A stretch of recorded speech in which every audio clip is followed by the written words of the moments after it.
Bueno, estamos en las 9 de la mañana y 1 minuto. Vamos a retomar de alguna manera el tema coronavirus con consecuencias, como se han dado en el tema de la presencialidad. Hemos escuchado todos hablar de la importancia de la presencialidad a nivel de la educación, debía haber dicho, y fundamentalmente en lo que significa para niños y adolescentes el hecho de no tener ese espacio en donde es más que importante compartir con sus iguales. Desde muchos lugares, desde los padres, familiares, se ha hablado, pero también desde quienes son, en definitiva, a quienes debemos escuchar, a los pediatras, que también nos pueden hablar de las consecuencias que muchísimas veces genera el tema de la no presencialidad. Ese delicadísimo equilibrio que hay que mantener entre lo que reduce la movilidad, el hecho de no tener presencialidad en la educación, movilidad que se está exigiendo sea más reducida aún, porque los números de Uruguay siguen siendo complejos, y el daño que podemos estar causando en nuestros niños. Hubo un comunicado emitido por pediatras donde se asegura que el bien mayor es la presencialidad y que debe retomarse a pleno. Estamos en contacto con el doctor Gustavo Giacchetto, integrante de la Sociedad Uruguaya de Pediatría, director de la Clínica Pediátrica de la Facultad de Medicina. Lo primero, doctor, darle los muy buenos días y agradecerle el contacto esta mañana con Arriba Gente. ¿Cómo le va? Bueno, buenos días, muchas gracias por la invitación, estoy muy bien, espero que ustedes también.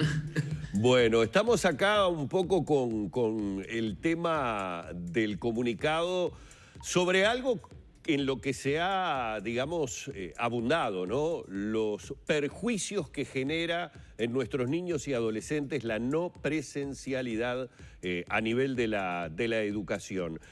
A grandes rasgos, ¿qué es lo que principalmente a través del comunicado se destaca por parte de los pediatras?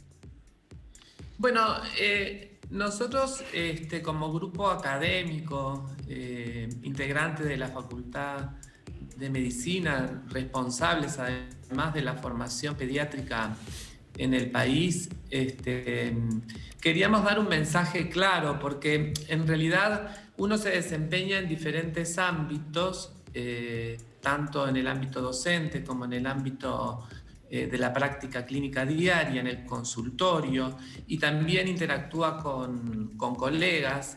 Y si bien es cierto que se ha insistido mucho en la importancia de la presencialidad en la enseñanza, como una oportunidad inigualable para avanzar en la educación, muchas veces encontramos dudas, ¿no verdad? Y no un mensaje demasiado claro en relación a esto de, bueno, estamos en un momento de incertidumbre, con números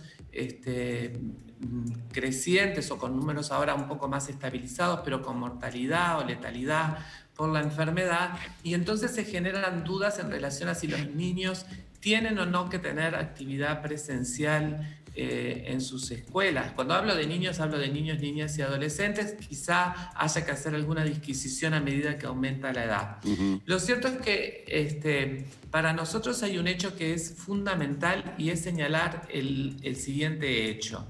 Los números parecen indicar, ¿no verdad?, que si bien hay un nivel de riesgo de circulación comunitaria elevada del virus, la no presencialidad, o sea, el cierre escolar y la no presencialidad, no se ha asociado como una medida de impacto positivo en el control de la pandemia. Eso es lo que queremos señalar, y lo queremos decir bien claramente, porque nosotros que hacemos clínica y que nos desempeñamos en distintos ámbitos, seguimos viendo los mismos números más allá, o por supuesto ahora están un poco más controlados gracias posiblemente a los efectos que está teniendo la vacunación, pero en realidad el hecho de que los niños no tengan actividades presenciales no es un determinante en el control de la pandemia. Es cierto que cuando hay presencialidad aumenta la movilidad y eso aumenta el número de casos en niños. Pero yo quiero advertir también que nosotros hoy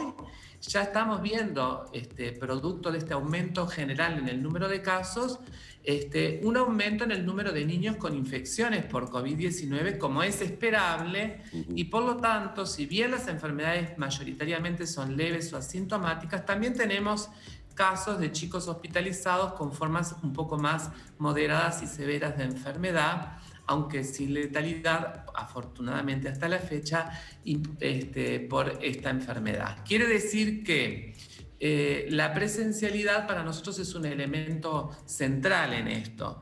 Por otra parte, ustedes bien saben que la enseñanza en forma virtual, además de tener inequidades entre los distintos niveles socioeconómicos, porque no todo el mundo tiene el mismo acceso a Internet, ni a las plataformas electrónicas, ni todo el mundo tiene las mismas disponibilidades de cuidadores en su domicilio para poder supervisar y realizar la tarea de los chicos. Con el estrés que eso genera, también genera desigualdades. Y la desigualdad en el arranque es un factor determinante de daño futuro, más teniendo en cuenta que esta pandemia trae consigo la caída por debajo de la línea de la pobreza a más de 35.000 nuevos niños. Doctor, y en el consultorio, ¿ustedes qué situaciones han advertido puntuales, ¿no? Como consecuencia de esto que usted describe? Los papás preguntan muchas veces si es necesario, si hay que mandarlos, si no hay que mandarlos, en qué condiciones, ¿no verdad? Muchas veces prefieren no mandarlos, ¿no verdad? Entonces, en esas condiciones, nosotros creemos que hay que dar un mensaje claro y nadie puede dudar, ¿no verdad? Que no estamos polemizando con nadie, ¿no? Simplemente estamos diciendo que la presencialidad es necesaria, no sustituye otras modalidades de enseñanza desde el punto de vista de la socialización, el juego y la interacción del niño, que es como aprenden los niños, ¿no verdad? Y que la escuela, ¿no verdad?, es un lugar seguro en la medida en que se respetan las normas de mitigación de la pandemia y además avance la vacunación, que es lo que está ocurriendo en el país. Los niños no son los causantes de los brotes, ¿no? En realidad los niños se contagian de adultos en general, ¿no? Eso es lo que habitualmente nosotros vemos. No es que porque se abra, por supuesto que cuando hay mayor circulación, vuelvo a decir, es posible que hayan casos, pero bueno, esa es lo que ocurre habitualmente con y sin escuela. O sea, sin escuela también en nuestros ambientes de trabajo 2x3 surge un caso y hay casos que ameritan tomar medidas de mitigación de la propagación. A ver, en el comunicado se deja claro que son más las contras que los pros de tener suspendida la presencialidad. Concretamente, sí, hemos aquí informado sobre el aumento de situaciones de violencia contra niños, niñas y adolescentes, situaciones, por ejemplo, de incrementos en quemaduras en niños pequeños por la convivencia de tantas horas en los domicilios. ¿Ustedes advierten esas situaciones como consecuencia, digamos, de la falta de presencialidad en las escuelas? Bueno, la cuestión, diversos informes han señalado las consecuencias no solo sobre el desarrollo, ¿no?, psicoemocional del chico, sino sobre las repercusiones que tú señalabas antes, ¿no?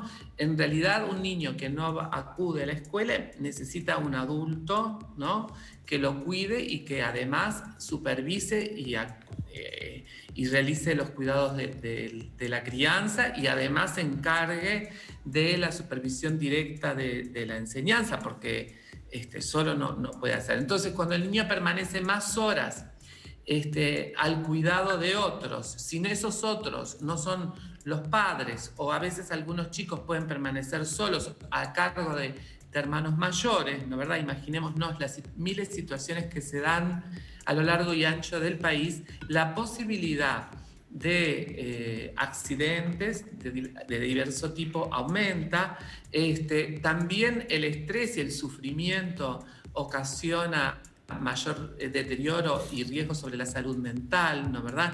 Y hay un aumento del estrés en forma generalizada y a su vez del sufrimiento psíquico. Se traduce esto en aumentos en el número de intentos de autoeliminación, ¿no verdad? Y también en situaciones de desprotección con violencia, etcétera, que es lo que nosotros estamos observando en numerosas instituciones como un problema importante de nueva morbilidad, que ya lo teníamos previo, pero que se incrementa en condiciones de pandemia. Doctor, usted decía prácticamente al comienzo de la entrevista que se refería obviamente a niñas, niños y adolescentes, aunque había que, a medida que avanzaba el tiempo, hacer como una discriminación de las diferentes problemáticas. Y bueno, muchos somos papás de adolescentes y por allí la situación como que varía con respecto al tema de los niños. Y nuestros adolescentes ya llevan un tiempo muy importante con esta situación de clases virtuales, lo vivieron ya el año pasado, había una necesidad, yo diría que imperiosa, que uno veía de estar con sus iguales, de poder tener la posibilidad de juntarse, casi esa rebeldía natural de la que todos hablamos en la adolescencia, como que se potenciaba frente a el culparnos a los adultos de tener una enfermedad que a ellos no les hacía nada, y no poder compartir aquellas cosas gratas, agradables que tiene esa edad para ellos. ¿Han notado también a nivel de la adolescencia, que es tan delicado el tema, porque sabemos de los índices que tenemos, de frustraciones, de depresiones, etcétera, etcétera, han notado también esa, digamos, influencia de la no presencialidad? Sí, claro, lo que tú señalas, Humberto, es muy importante, ¿no? Es una edad crítica en la cual el compartir, la socialización con otros, el intercambio con otros, ¿no verdad? Es una necesidad fundamental, ¿no? Para el correcto desarrollo. Por lo tanto, nosotros habíamos hecho al comienzo de esta pandemia alguna encuesta, no la volvimos a repetir, pero en realidad en cuanto al sentimiento que le despierta a los adolescentes desde el punto de vista de esta situación, la pandemia, y en realidad los chicos manifiestan diversas contradicciones, ¿no verdad? Entre el miedo a la infección, la necesidad de no contagiarse.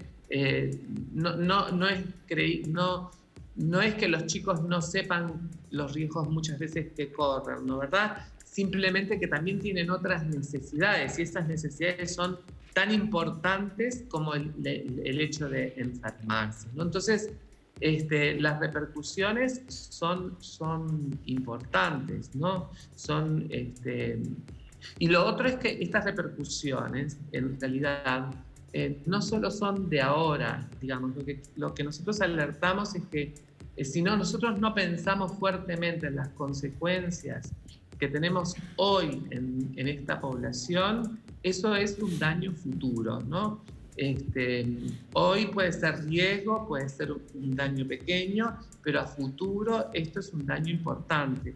Las desigualdades en materia educativa, de crianza, ¿no? de vivienda, de educación, son desigualdades en materia de salud, ¿no? Son desigualdades sociales que perduran a lo largo de la vida. Entonces, para nosotros este es un mensaje bien importante y queríamos de alguna manera, humildemente, desde lo que hacemos todos los días, advertir sobre esta necesidad y bueno, estar dispuestos a trabajar, sí, en pos de que todo se retome en forma lo más rápidamente posible y de la mejor manera posible, ¿no? Doctor, ustedes reclaman el retorno a la presencialidad en todos los ámbitos de la educación. Me refiero no solamente primaria, ya inicial ya reinició, pero, por ejemplo, secundaria, en la situación de los adolescentes que usted describía, por ejemplo.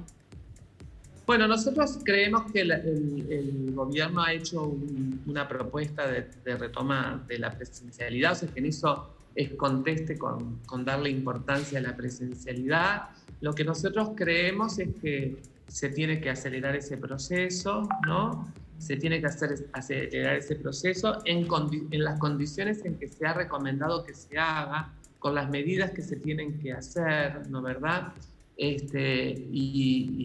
Bueno, y sí, y hay que empezar a ensayar el retomar en los distintos niveles. Se pueden ensayar obviamente en modelos híbridos, porque no todo el mundo tiene por qué ir todo el tiempo, pero en realidad es necesario retomar la presencialidad. Nosotros entendemos que eso es así. Bien. Que como única medida también, o como una medida aislada, no digo que sea la única, pero es la más impactante, ¿no? No estamos teniendo tampoco impacto. Entonces, doctor, y ya para cerrar, el tema de la vacunación para menores de 18 años, ¿qué recomendación se hace? Y va atado un poco también, ¿no?, a la presencialidad en la educación, a la mayor movilidad de estos sectores de la sociedad. Sí, la vacunación probablemente, bueno, es lo que está tratando las autoridades sanitarias, ¿no, verdad? Hay aprobaciones del uso de vacunas en grupos menores de 18 años. Probablemente entonces Uruguay también adopte esas medidas. Se viene hablando de a partir de 16 años, pero hay otros países que vacunan a partir de los 12. ¿Hay una postura con respecto a eso? Es posible que las edades de vacunación vayan descendiendo. El asunto es que igual esta es una medida que no va a impactar en lo inmediato, por lo tanto, ¿no? Entonces, nosotros vamos a tener que seguir conviviendo con una serie de medidas de mitigación en las condiciones en las que hoy estamos, ¿no? Porque incluso, aunque hemos tenido una campaña de vacunación excelente, con ritmos de vacunación muy importantes, todavía quedan franjas etarias que son prioritarias sin cubrir y que todavía no tienen las 2 dosis. O sea que en realidad vamos bien, pero todavía no hemos llegado al nivel necesario para saber si vamos a tener una inmunidad de rebaño que tenga un impacto, el impacto que necesitamos para el control de la pandemia. Bien, doctor, muchas gracias por estos minutos con Arriba Gente. Bueno, no, muchísimas gracias a ustedes, muy amables, para permitirnos dar la aclaración del caso. Gracias, buen día. Cerramos por aquí entonces el diálogo con el doctor Gustavo Giacchetto, integrante de la Sociedad Uruguaya de Pediatría y director de la Clínica Pediátrica C de Facultad de Medicina.